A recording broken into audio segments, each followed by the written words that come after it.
Welcome, fellow ruggers, to the first episode of 6 in 6. Today, we are going to be previewing England rugby. But while all of you are taking a sneak peek at our recent retired players from England, I'm going to be drinking one of my favorite beers, London Pride, from over there in London. I did get this awesome glass London Pride from Heathrow Airport the last time I was there from a guy that had an awesome tattoo on his wrist. His name is John. John, you keep pouring them. I'll keep drinking them. So everybody, take a look at these retired players.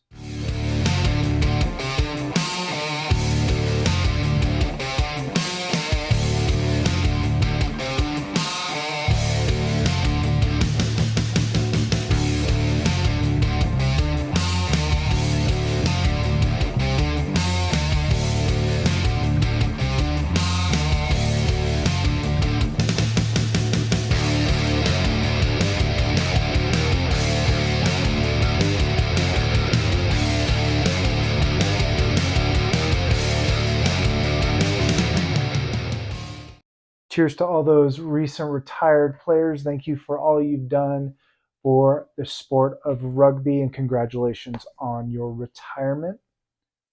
Now we're going to my favorite part of these shows. We're going to be doing stats. What we're going to be talking about is the 2023 Six Nations. And since it's a special year, we're going to be talking about the 2023 Rugby World Cup, looking at all those stats, how they align together, moving forward into the 2024 Guinness Six Nations. So let's take a look at the 2023 stats. Our stats for the 2023 Six Nations, they ended up finishing fourth overall, which is a step down when they finished third in 2022.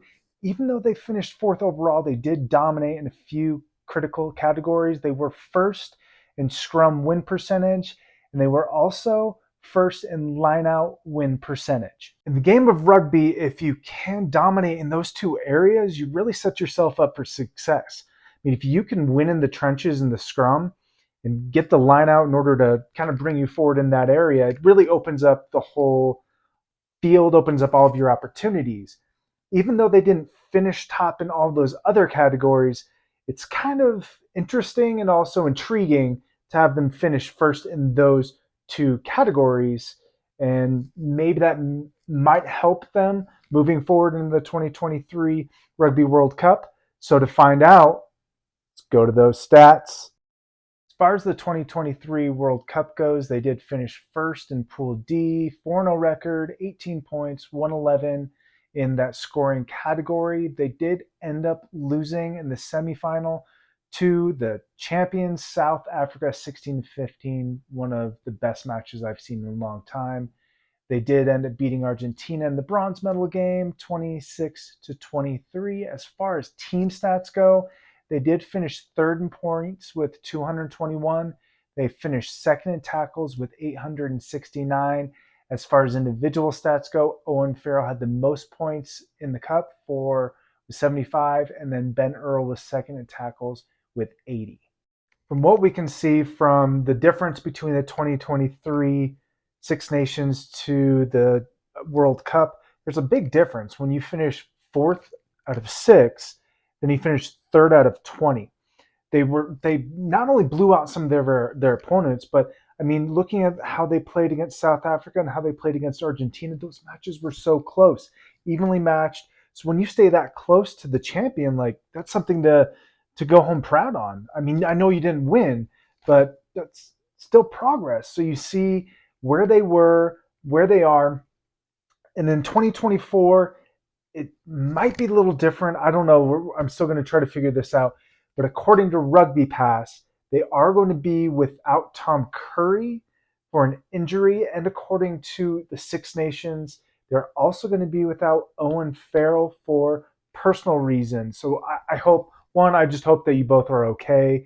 Take care of yourselves, whatever you need to do. But Owen Farrell had 75 points in the Rugby World Cup. Like I said, he led the World Cup in points, and he played one less game in the championship. That's going to take a lot out of a team.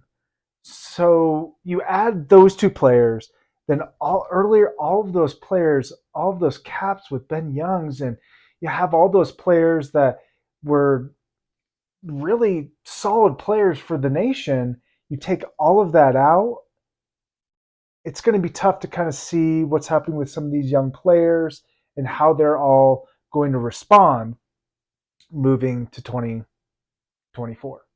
Well, everyone, that's it for the episode 1 of 6 in 6. Thank you so much for watching and joining me on this journey.